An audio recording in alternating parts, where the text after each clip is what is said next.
বিদ্যুৎ বিলের মাশুল বৃদ্ধির প্রতিবাদে দুর্গাপুরের বিধাননগরে পশ্চিমবঙ্গ রাজ্য বিদ্যুৎ বণ্টন নিগমের অফিসে স্মারকলিপি প্রদান করেন বিজেপির কর্মী সমর্থকদের সঙ্গে নিয়ে বিজেপির সর্বভারতীয় সভাপতি দিলীপ ঘোষ। এছাড়া উপস্থিত ছিলেন দুর্গাপুর পশ্চিমের বিজেপি বিধায়ক লক্ষণ ঘড়ুই, কুলটির বিধায়ক অজয় পোদ্দার সহ অনেকেই। পশ্চিমবঙ্গের সাথে সাথে দুর্গাপুরে যেভাবে ইলেকট্রিক বিল যেভাবে মাশুল বৃদ্ধি হচ্ছে, আমরা বলেছি প্রতি মাসের বিল মাসে নিতে হবে। 3 মাস বিল দেওয়ার ফলে যেভাবে জোড়াসুরে বিল হয়ে যাচ্ছে, গরিব মানুষের অবস্থা খুব খারাপ হয়ে যাচ্ছে। সঙ্গে সঙ্গে যেভাবে দ্রব্যমূল্য বৃদ্ধি, আজকে আলু 40 টাকা কিলো, আজকে পেঁয়াজের দাম, রসুনের দাম, আজকে টমেটোর দাম, সবজির দাম যেভাবে বৃদ্ধি হচ্ছে, ট্যাক্স গঠন করেনি সরকার, তাই দ্রব্যমূল্য বৃদ্ধি হচ্ছে। সঙ্গে দুর্গাপুরে অবৈধ উচ্ছেদ চলছে, এই উচ্ছেদের বিরুদ্ধে আমরা যাই আন্দোলন। সে কারণে আমরা এসেছি, আমাদের সৌভাগ্য দিলীপ ঘোষ মহাশয় এসছেন। আমরা প্রতিবাদ এই কারণেই যে ইমিডিয়েট ইলেকট্রিক বিল কমাতে হবে।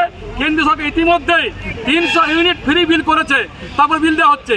ঝাড়খণ্ড, বিহার যেভাবে ইলেকট্রিক বিল নিচ্ছে, বাংলা কেন এগিয়ে? বাংলার বৃদ্ধি হচ্ছে, লক্ষ্মী ভাণ্ডারের নাম করে টাকা দেওয়া হচ্ছে, মদের ট্যাক্স বৃদ্ধি করে দেওয়া হচ্ছে, ইলেকট্রিক বিল বৃদ্ধি করা হচ্ছে, গরিব মানুষ অসুস্থ রয়েছেন। তার প্রতিবাদে আমরা এই বিক্ষোভ মিছিল আয়োজন করেছি। আমাদের সৌভাগ্যের বিষয়, আমার সকলের শ্রদ্ধেয় নেতা, প্রাক্তন সভাপতি, প্রাক্তন সাংসদ দিলীপ ঘোষের নেতৃত্বে আমরা লড়াই করছি। তিনি এসছেন, তিনি বিষয় সামনে রাখবেন। দিলীপ দা। কিন্তু মজার ব্যাপার, ওখানে ছাত্র আন্দোলন শুরু হতেই এখানকার যে পার্টিগুলো স্টেটমেন্ট দিয়েছিল, মমতা ব্যানার্জি প্রথমেই বলেছিলেন যদি চলে আসেন আমরা জায়গা দেবো। আজ উনি কী বলছেন? কে কিচ্ছু বলবেন না। বিশেষ করে বিজেপির লোকেরা কিছু না বলেন। আপনার পৈতৃক অধিকার আছে, গণতন্ত্রটা আপনার একার জন্য, আপনি সব কিছু বলতে পারেন মুখে যা আসেন, আমরা বলতে পারি না। এখানে কি এক পার্টি গণতন্ত্র চলছে? যে কমিউনিস্ট পার্টি সিপিএমের লোকেরা ছাত্র আন্দোলনকে সাপোর্ট করে কথা বলছিল, তারাও বলছে ওই ব্যাপারে কিছু বলা চলবে না, কারণ আপনার রাজনীতির রুটি সেঁকে নেবেন। আর হিন্দু সমাজ যখন মার খাবে তখন মুখ বন্ধ। আমরা দেখেছি যখন সিএ পারিত হয়েছে, নাগরিকত্ব সংশোধনী বিল, তখন পশ্চিমবাংলার গ্রামে গঞ্জে, রাস্তাঘাটে, হাইওয়ে, রেল লাইনে আগুন জ্বলেছে, ট্রেন বাস পোড়ানো হয়েছে, রেল স্টেশন পুড়িয়ে দেওয়া হয়েছে, রেল লাইন উপড়ে ফেলা হয়েছে।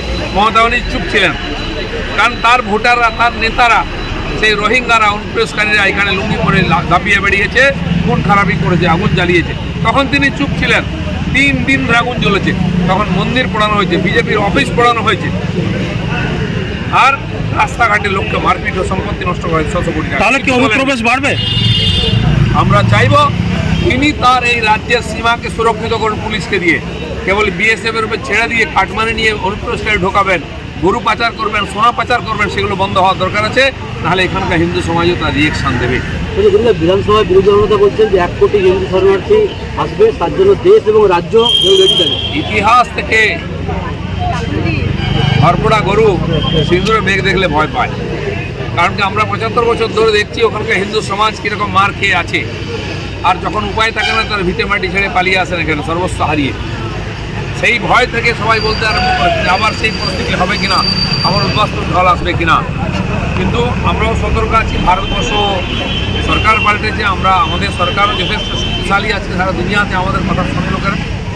যদি বাংলাদেশে অত্যাচার অনিবার হয়, আমি একসময় কলকাতাতে মিছিল বার করেছিলাম ওখানে হিন্দু সমাজের রক্ষার জন্য। বলেছিলাম আমরা সমঝোতা এক্সপ্রেস বন্ধ করে দেবো, আর মৈত্রী এক্সপ্রেস বন্ধ করে দেবো, কারণ এখান থেকে চাল, ডাল, তেল, নুন, কাপড়, সার, গয়না, গরু না গেলে ওখানকার জীবন চলে না।